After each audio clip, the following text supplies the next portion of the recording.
Professor ইউনূসের আমলে NCP কখনো কখনো বৈষম্য বিরোধী ছাত্র আন্দোলন, কখনো সমন্বয়ক, কখনো তৌহিদি জনতা, নানা ব্যানারে সারা দেশে মবতন্ত্র কায়েম হওয়ার যে নজির আমরা দেখেছিলাম। যারা মব করেছিল, মবকে একটা শিল্পে পরিণত করার চেষ্টা করেছিল, তারা যখন দেখা যাচ্ছে যে এখন মবের কবলে পড়ছে, মব তাদেরকে আক্রান্ত করছে এবং যে যে কর্মকাণ্ড তারা ইউনূসের আমলে করেছিল সেই কর্মকাণ্ডের শিকার তারা এখন হচ্ছে, তাহলে কি বলা যায়? তাহলে কি সেটাকে এটা বলা যায় যে প্রকৃতিরই একটা যে মানে প্রতিদান রয়েছে, ন্যাচারাল জাস্টিস যাকে বলে, সেটাই ঘটছে এখন?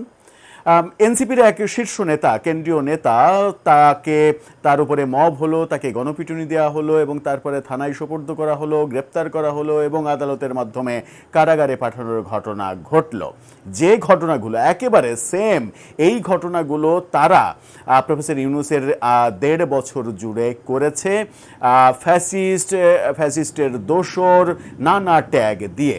যে কর্মকাণ্ডগুলো তারা করেছে সেই কর্মকাণ্ডের শিকার এখন তারা হচ্ছে। তেমনই একটা ঘটনা ঘটেছে লক্ষ্মীপুরে। চলুন একটু জেনে দেখি কি ঘটল সেখানে। এনসিপির কেন্দ্রীয় নেতা কেন মবের শিকার হলেন এবং তাকে কেন থানায় দেয়া হলো? থাকবেন পলিটিক্স টিভির নিয়মিত আয়োজনে।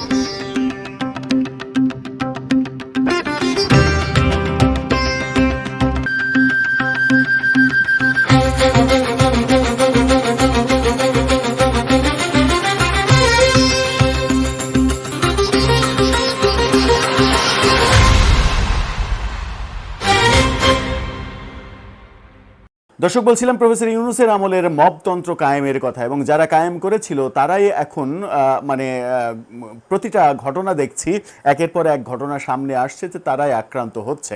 এবং ওই প্রফেসর ইউনূসের আমলে যেখানে কোনো কারণ ছিল না মবের, একমাত্র কারণ ছিল ফ্যাসিস্টের দোসর, ফ্যাসিস্ট, আওয়ামী লীগ, ছাত্রলীগ, এভাবে নানা ট্যাগ দিয়ে এই কাজগুলো করা হয়েছে এবং সেটা বেশিরভাগ ক্ষেত্রেই নিরপরাধ মানুষরাই আক্রান্ত হয়েছেন।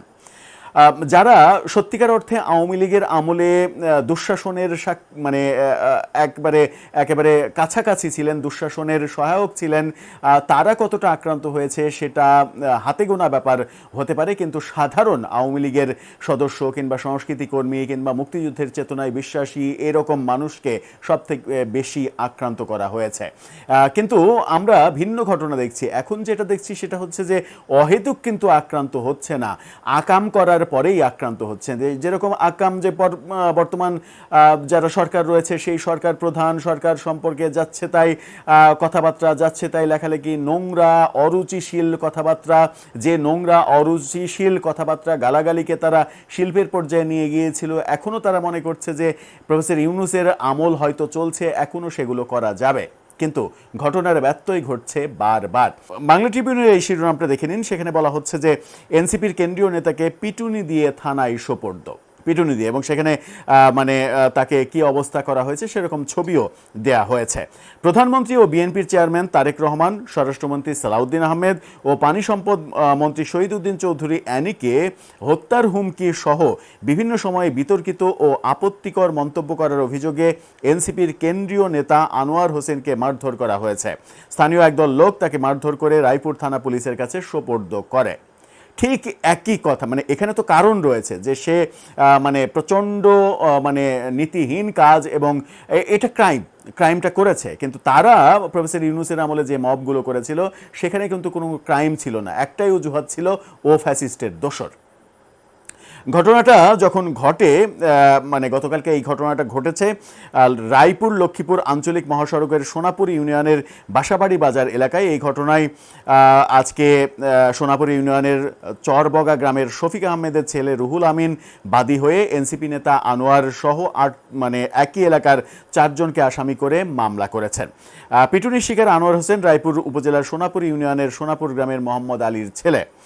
পুলিশ এবং স্থানীয় সূত্র বলছে রায়পুরের সোনাপুর ইউনিয়নের বাসাবাড়ি বাজার এলাকায় ক্ষুব্ধ কিছু মানুষ এনসিপির কেন্দ্রীয় সংগঠক আনোয়ার হোসেনকে আটক করে পিটুনি দেয়। এ সময় আহত আনোয়ারকে বলতে শোনা যায়, রায়পুরের এমপি আবুল খায়ের ভূঁইয়ার গুন্ডা বাহিনী আমার উপরে হামলা করেছে, আপনারা সবাই দেখছেন, এর বিচার হতে হবে। এই ঘটনার সংবাদ শুনে বাসাবাড়ি বাজার এলাকায় পরিস্থিতি নিয়ন্ত্রণে আনতে পুলিশ আনোয়ারকে থানায় নিয়ে আসে। তবে নাম প্রকাশে অনিচ্ছুক স্থানীয় কয়েকজন জানান, আনোয়ার স্থানীয় আওয়ামী লীগের সময় দলটির দাপুটে কর্মী ছিলেন। তিনি কিন্তু আওয়ামী লীগ করতেন। আওয়ামী লীগ করার পরে আওয়ামী লীগের প্রেক্ষাপট যখন চেঞ্জ হয়েছে, তিনি এনসিপির নেতা হয়ে গেছেন, আওয়ামী লীগ থেকে এনসিপি। এনসিপির শীর্ষ পর্যায়ের বেশিরভাগ নেতাই তো ছাত্রলীগ করতেন, ছাত্রলীগ থেকে এনসিপি হয়েছেন, এবং তাদেরকে অনেকে সমালোচনা করে বলেন যে ছাত্রলীগের লুঙ্গির নিচে পালিয়েছিলেন, এখন বড় বিপ্লবী হয়েছেন। এরকম সমালোচনা কিন্তু তাদের অনেকের বিরুদ্ধেই রয়েছে। এটার ক্ষেত্রে ঠিক একই রকমের চিত্র দেখছি। এখানে বলা হচ্ছে 2024 সালের 5 আগস্ট সরকার পতনের পর তিনি এনসিপিতে যোগ দেন।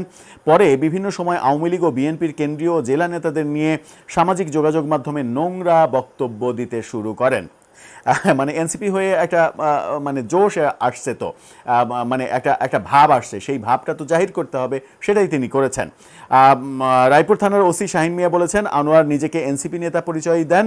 খবর পেয়ে আমরা আনোয়ারকে জনতার রোষানল থেকে প্রথমে উদ্ধার করি, পরবর্তীতে তার নামে মামলা হয়, আইসিটি আইনে মামলা হয়, এবং তার রেকর্ডের পরে তাকে আদালতে সোপর্দ করা হয়। তার মানে যে কাজগুলো করেছে, এরকম সারা বাংলাদেশে বহু ঘটনা ঘটেছে যে একজনকে পেটানো হয়েছে, ধরে আনা হয়েছে, থানায় দেয়া হয়েছে, দিয়ে বলা হয়েছে যে একে গ্রেপ্তার করেন, গ্রেপ্তার করে একে ব্যবস্থা করেন।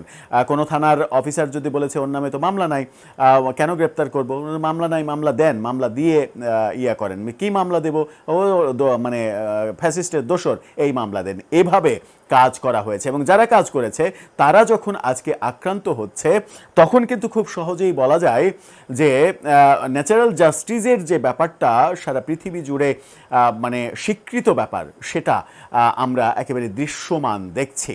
মানে গতকালকে যারা ইট মেরেছে, আজকে তাদের ঘরেই পাটকেল পড়ছে। এটা কি প্রকৃতির ন্যায্য বিচার, নাকি একটু বেশি বেশি হচ্ছে?